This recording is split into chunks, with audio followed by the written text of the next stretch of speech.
그날 한 여자가 점퍼 하나 걸치고 조용히 군대를 찾았습니다. 아들을 보러 왔다고 했지만 그녀는 이 군의 모든 것을 바꾸고 떠났습니다. 조용하게, 그러나 단단하게요. 서울 외곽의 작은 아파트.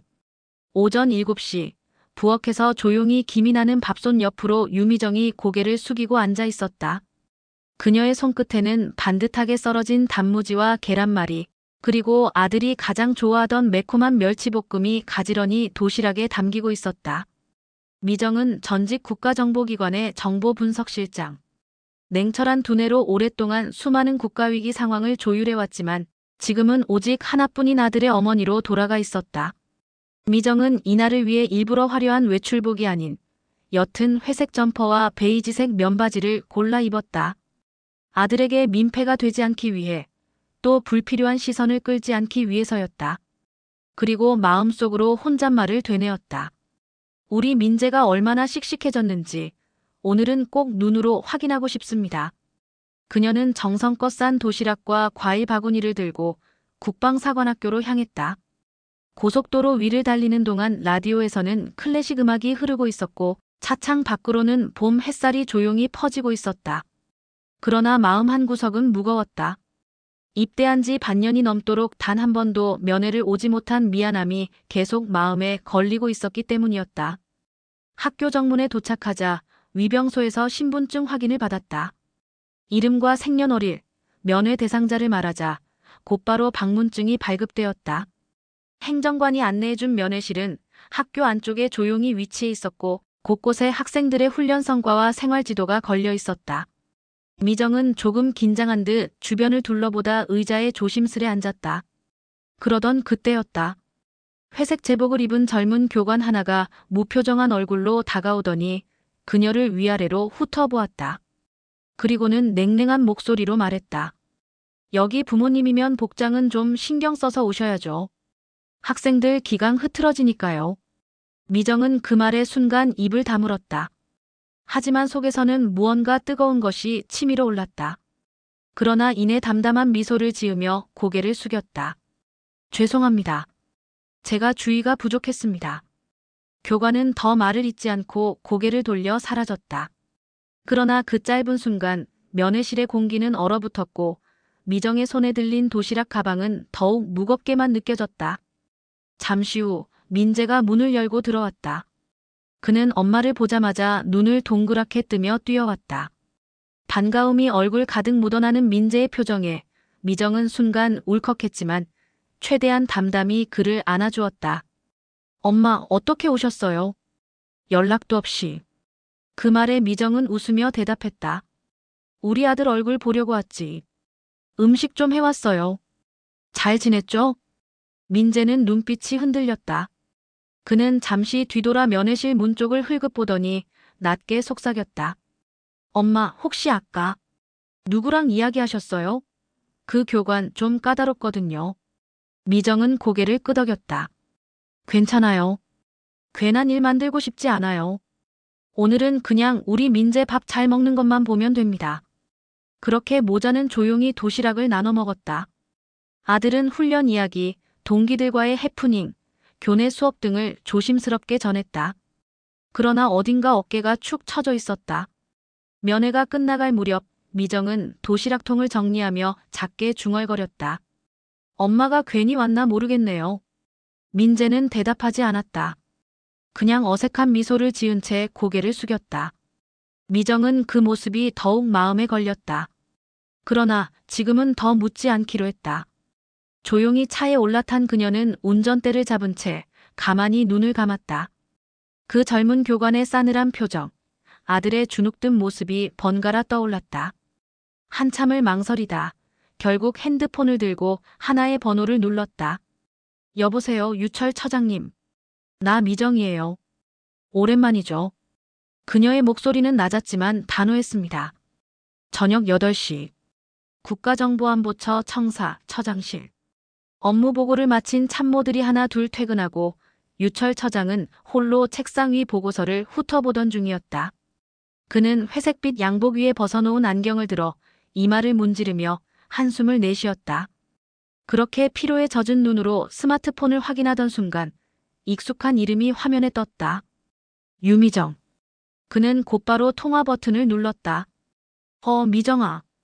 정말 오랜만이네. 무슨 일이야? 목소리가 왜 그래?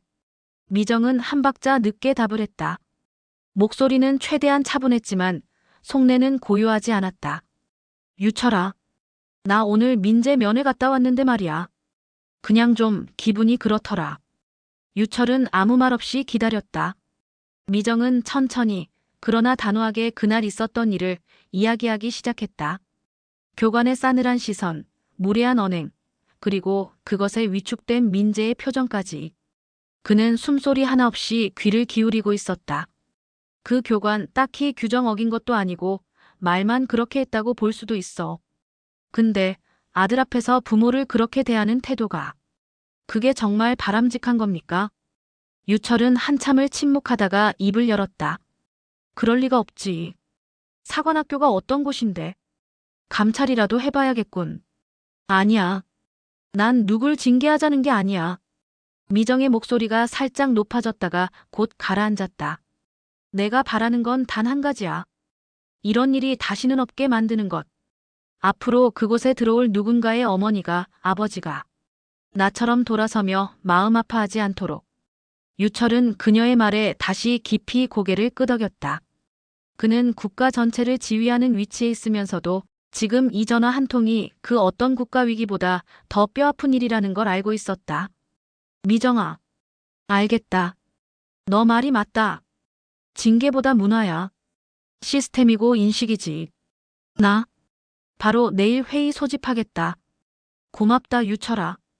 고마워. 그 말 뒤 통화는 조용히 끝났다. 그러나 유철은 핸드폰을 책상 위에 내려놓지 않았다. 그는 그대로 의자에 등을 기댄 채 천장을 바라보았다. 그녀는 퇴직했어도 여전히 정보원이구나. 그는 그렇게 혼잣말을 하고는 자리에서 천천히 일어났다. 그로부터 이틀 후 국방사관학교는 평소와 다른 기운으로 아침을 맞이하였다. 식당 앞 복도에서 조용히 속삭이는 생도들, 왠지 모르게 긴장한 얼굴의 교관들, 그리고 무엇보다 출입문 앞에 낯선 차량이 정차한 모습이 눈에 띄었다.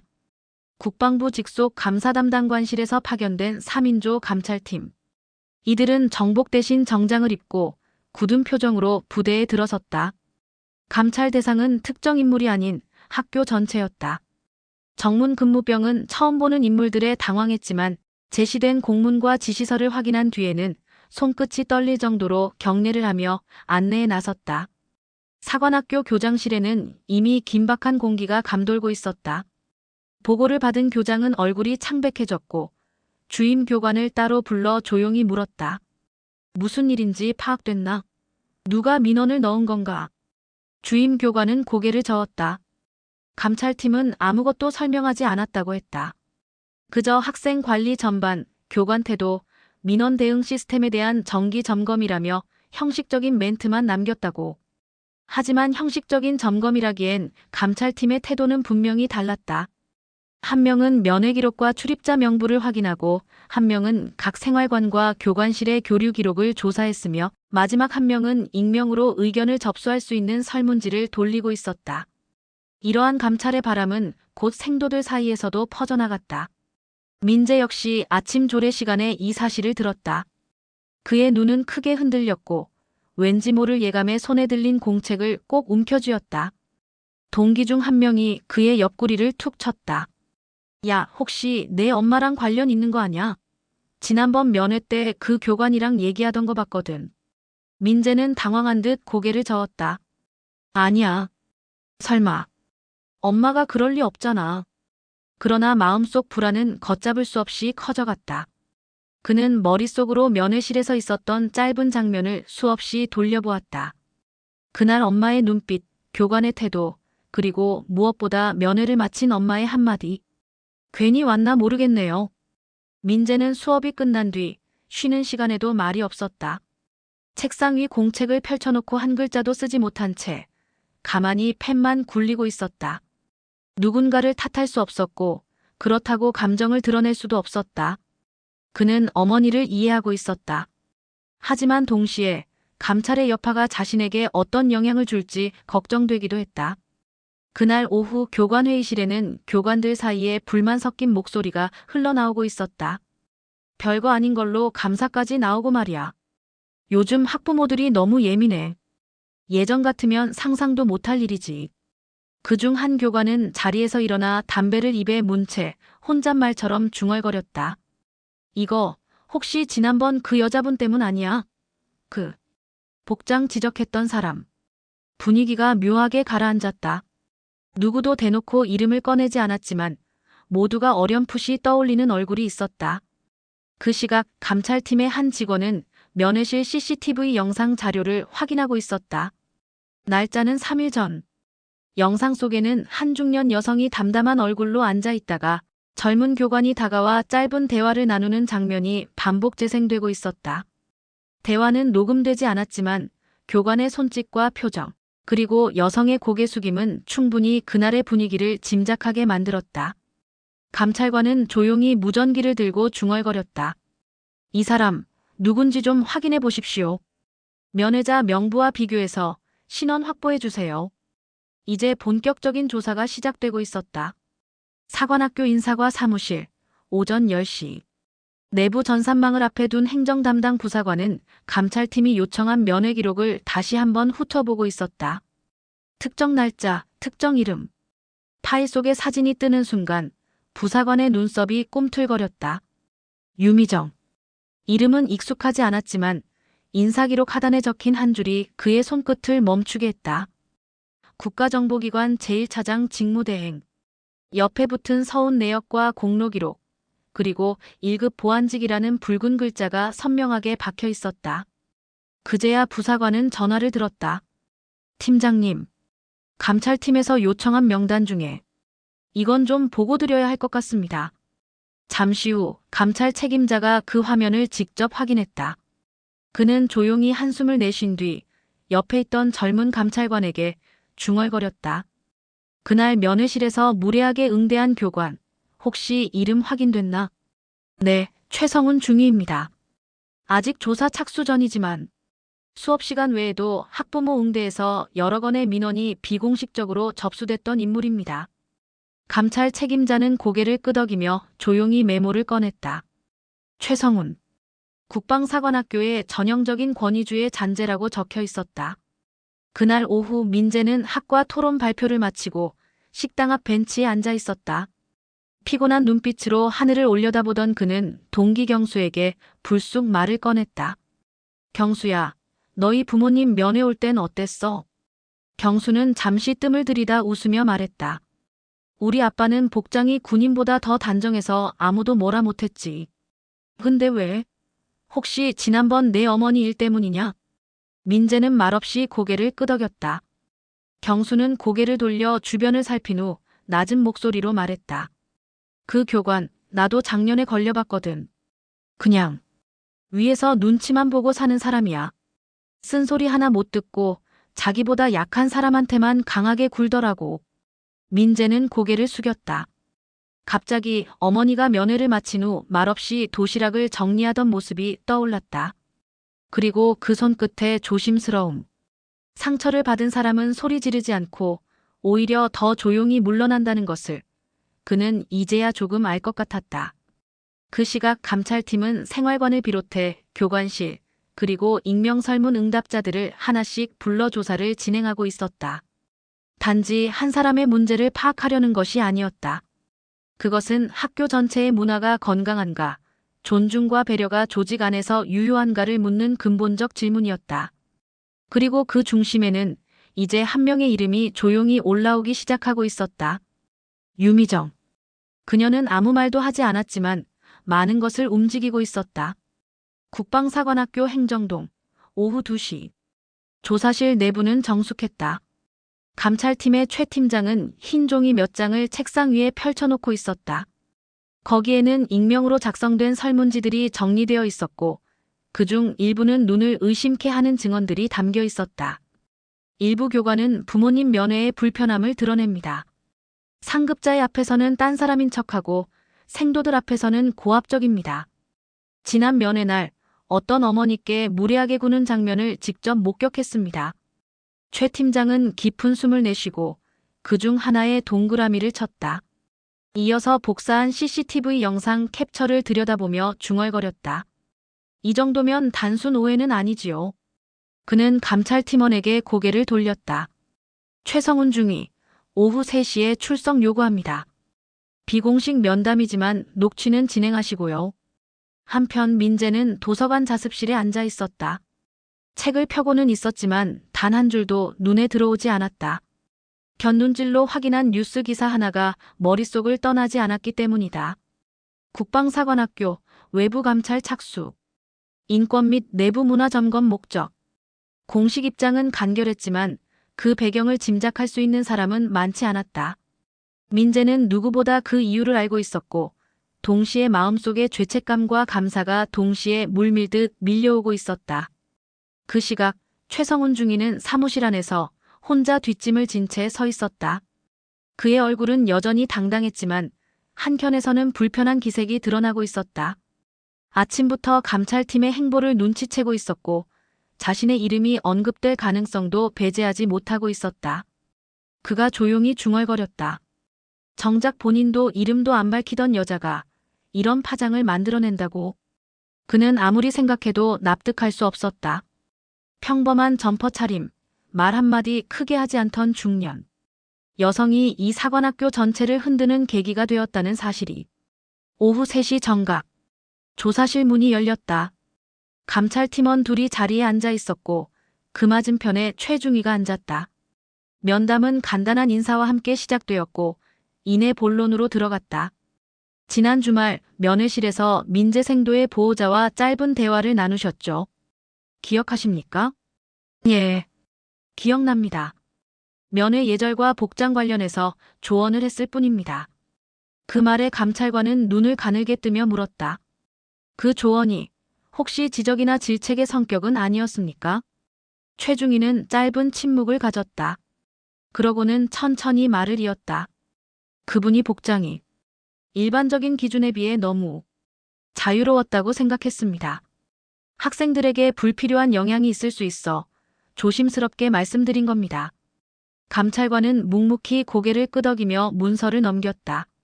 그 속에는 면회실의 CCTV 영상 캡처와 동료 교관 및 생도들의 진술이 정리되어 있었다. 특히 익명 설문지 중 하나는 이렇게 쓰여 있었다. 그 교관은 항상 약자에게만 강하고 무례한 언행이 많습니다. 모두들 불편해하지만 말하지 못합니다.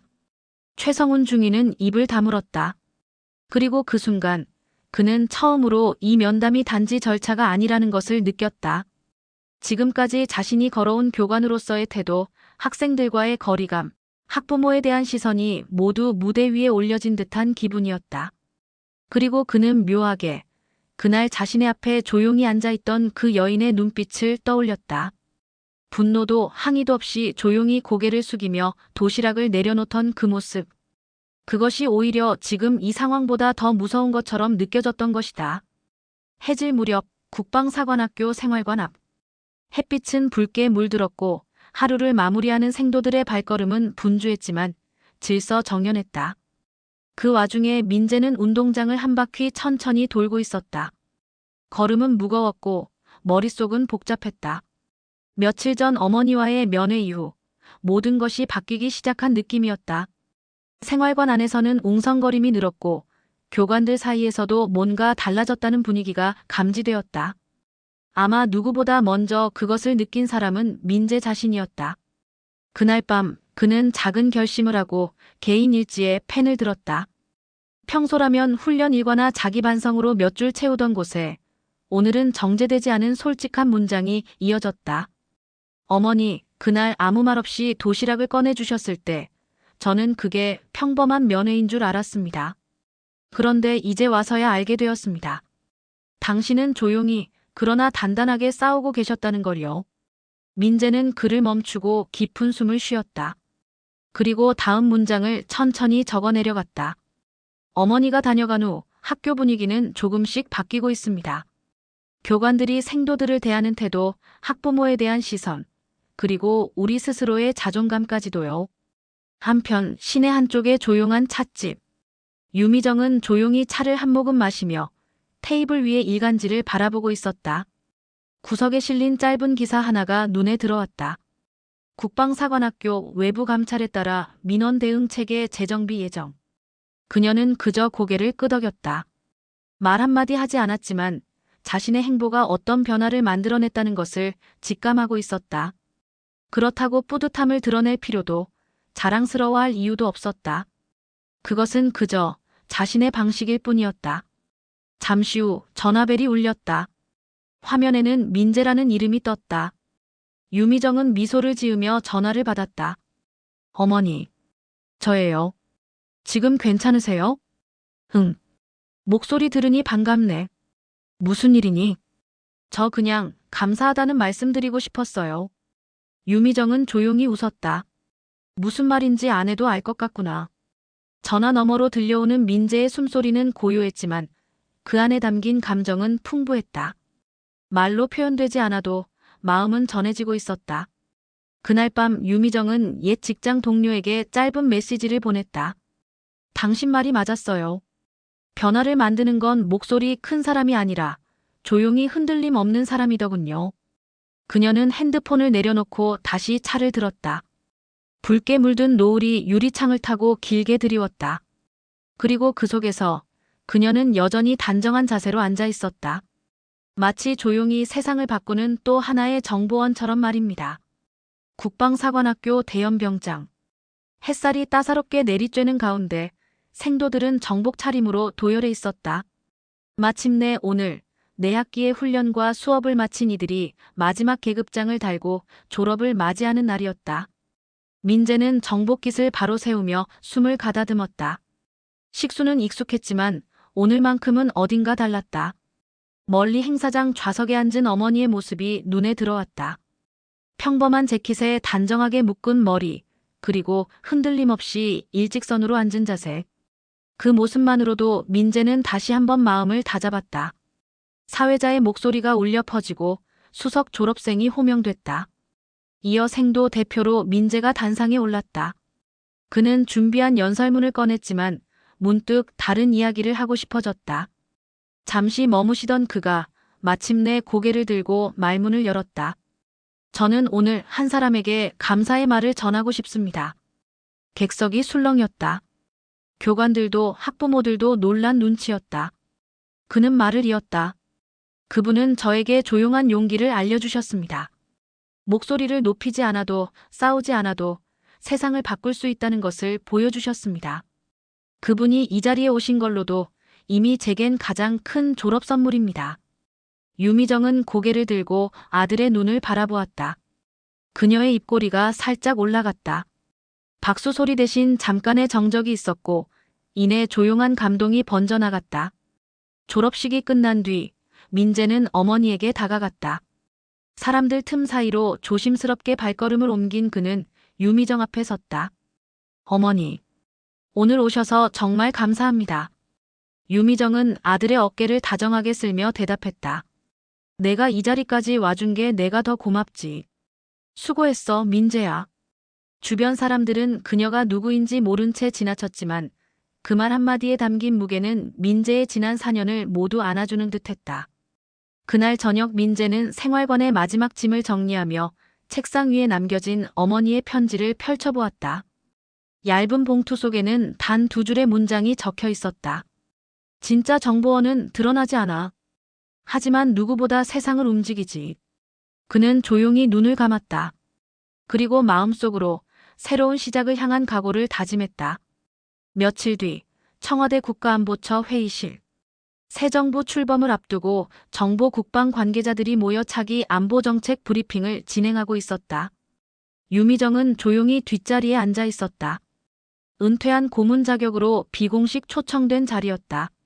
앞쪽 대형 스크린에 군 인권 감찰 매뉴얼 개선안이라는 슬라이드가 떴다. 발표를 맡은 차장은 말했다.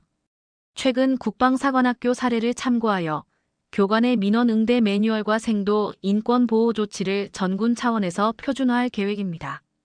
회의장 앞 몇몇 인사가 고개를 끄덕였다. 유미정은 아무 말 없이 조용히 메모를 하며 앉아 있었다. 회의가 끝난 뒤 옛 동료였던 김 차장이 다가와 말을 건넸다. 결국엔 또 일을 벌이셨군요. 이름 없이, 흔적 없이. 유미정은 웃으며 대답했다. 이름이 남으면 작전이 실패한 거죠. 김 차장은 고개를 끄덕이며 이어 말했다. 당신이 퇴직 후에도 이 판을 놓지 않는 이유, 오늘 다시 알겠습니다. 그 작은 움직임 하나가 결국 체계를 바꾸는 거니까요. 그날 밤 유미정은 집으로 돌아와 한 장의 수첩을 꺼냈다. 표지에는 정보는 사람을 지킨다라는 문구가 쓰여 있었다. 그녀는 그 수첩의 마지막 장에 이렇게 적었다. 이번 임무 종료. 다음 세대는 스스로 변화를 이끌 것이다. 창밖으로 서울의 야경이 조용히 펼쳐졌다. 유미정은 커튼을 걷지 않은 채 거실 한켠에서 찻잔을 손에 들고 앉아 있었다. 세상은 바쁘게 돌아가고 있었지만 그녀는 한 템포 느리게 조용하게 모든 것을 지켜보고 있었다. 그리고 그건 그녀가 선택한 또 하나의 작전이었다. 그녀는 떠났고 누구도 그녀의 이름을 기억하지 않았습니다. 하지만 그녀가 남긴 변화는 한 세대의 기준이 되었습니다. 진짜 정보원은 드러나지 않기에 더 큰 진실을 지킬 수 있었습니다.